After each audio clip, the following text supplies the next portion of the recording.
Hello everyone. Thank you for attending today's lesson, which is going to be called How to Analyze a Defaulted Bank Note. This is Terry Bontis, and I'm looking forward to this lesson. Guys, this is, again, one of my favorite subjects. I love analyzing the note deal. I analyze the deal before I buy the note. Now, some people just pick a number right out of the sky blue and buy a note, and they don't know and analyze the deal financially, or they don't see the deal completely all the way through from A to Z, then make their decision on what they want to pay for the note. So what I want to do today is give you guys, I think this has got to be my favorite lesson right here, how to analyze a defaulted bank note deal. And guys, I told you before, I'm worth you're worth $40,000 every hour you hang around me.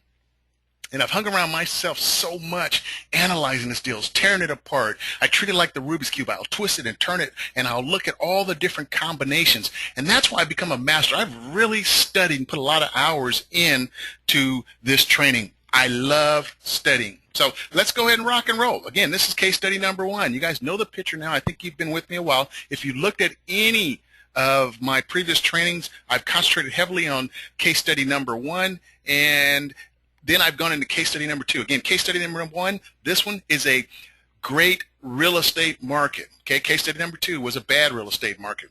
Let's go over real quickly. The property was worth, again, $230,000. They had a first mortgage. It was $140,000. It was current. That's a good thing.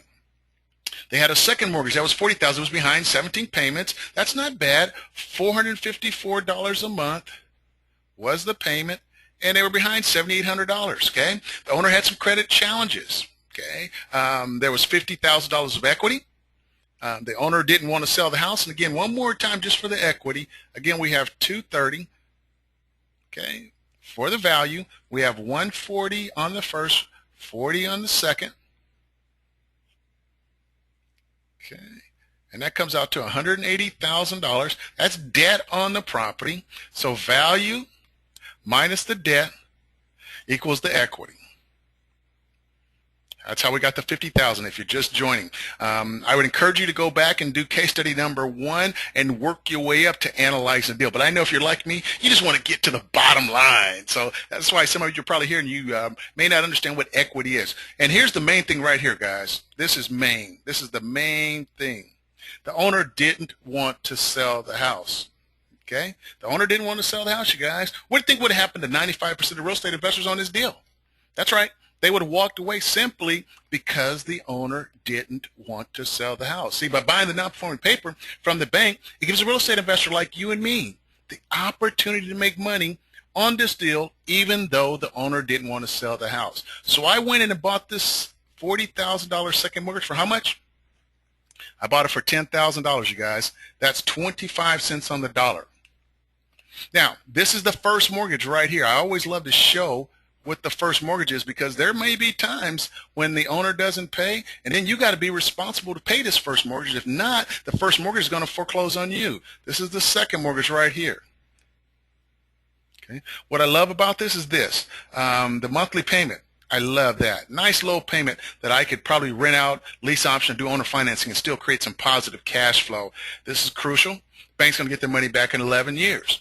On the second mortgage, this is critical. This is a subprime loan. I told you guys I love subprime loans because they will make you rich if you can buy this $35,000 loan at a discount.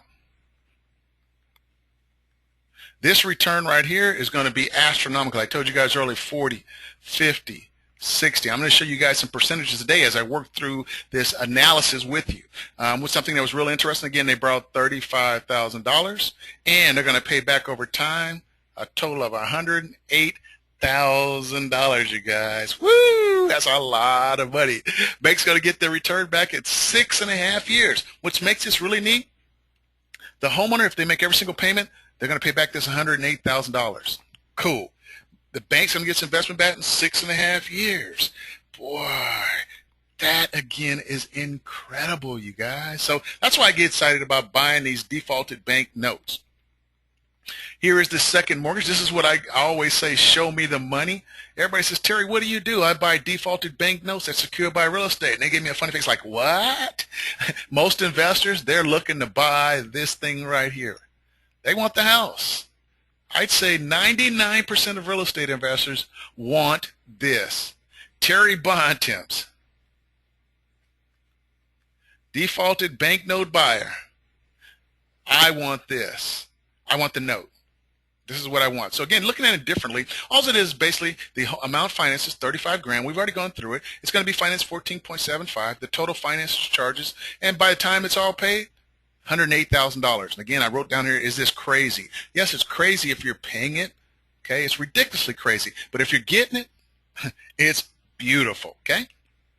Now, the questions we need to ask the bank. Okay, again, these are all questions that we've already gone over. If you don't know these questions, go back to case study number 1, which is, again, just simply to ask the questions. We've already filled these questions out, and what I will do, I will go over it just one more time so that everybody gets this. And it's really interesting because when you look at the numbers and when you look at it at this perspective, it's interesting. So again, it's May 2002 that I'm talking to the bank.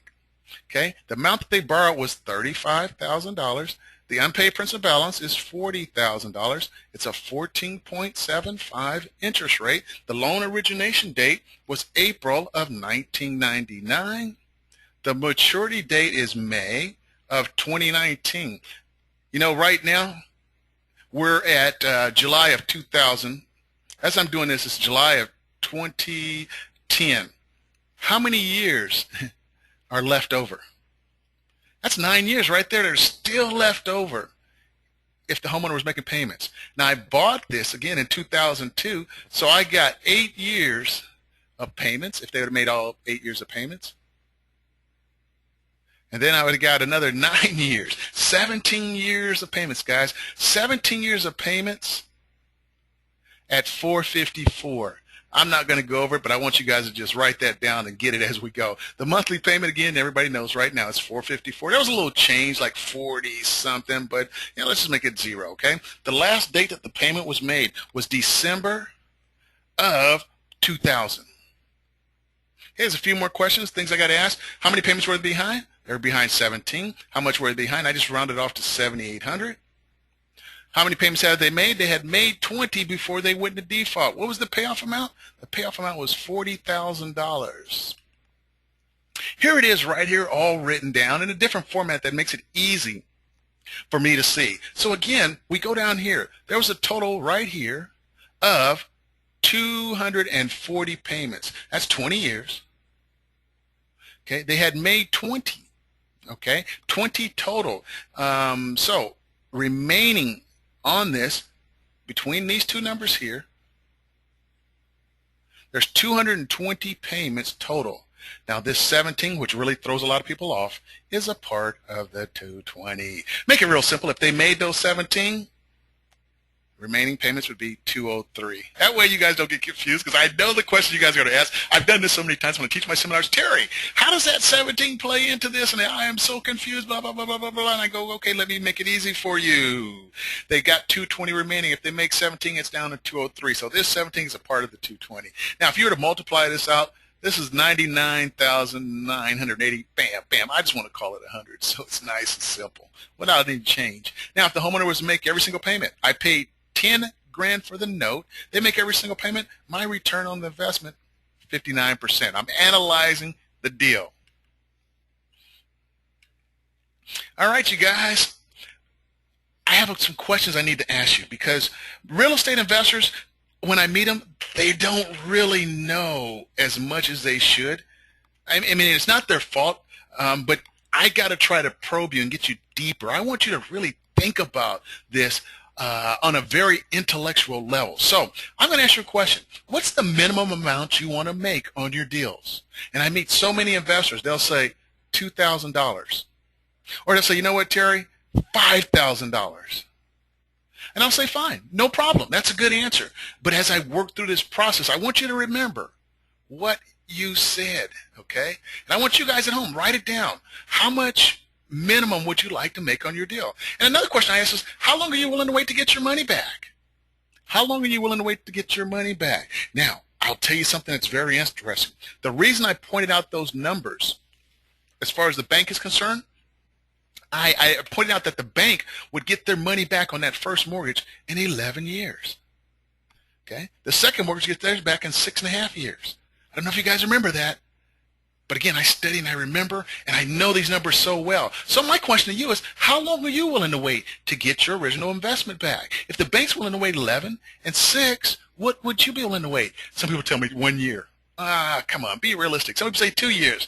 Okay, I can stand that. Let's go, can we go 4 years? Let's just say 4 years.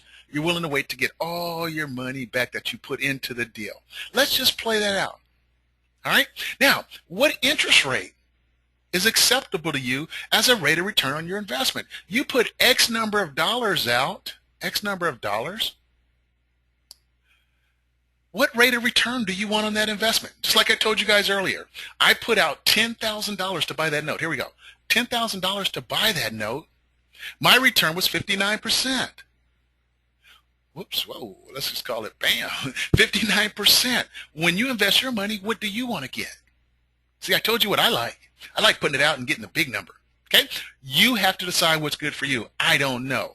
How much on the dollar are you willing to spend to buy that defaulted note at a discount? Remember, you guys, for me investing $10,000, I'll get 59%. But again, the bank was owed 40. I bought it for 10. I bought it for 25 cents on the dollar. How much are you willing to pay for real estate? Okay? At a discount. Let's keep rolling right here.